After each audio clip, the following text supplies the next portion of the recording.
ఇప్పుడు కొన్ని express update వార్తలు. తిరుపతి నగరంలోని పూల మార్కెట్ సమీపంలోని ఎస్బీఐ బ్యాంక్ వద్ద సిపిఐ నాయకుల ఆధ్వర్యంలో ఎన్నికల బాండ్లు వివరాలు ప్రకటించాలని ధర్నా నిర్వహించారు.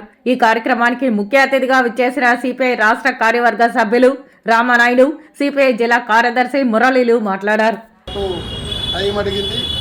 ఇది చాలా అన్యాయం.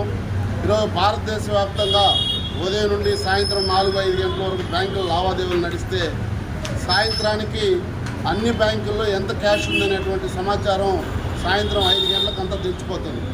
అలాంటిది వాళ్ళ బ్యాంకుల ద్వారాగా డిపాజిట్లు రాజకీయ పార్టీలు బాండ్ల రూపంగా వచ్చిన డబ్బుల్ని ఎందుకు చెప్పలేకపోతూ ఉన్నారో ఒకసారి ప్రజలు అర్థం చేసుకోవాలి.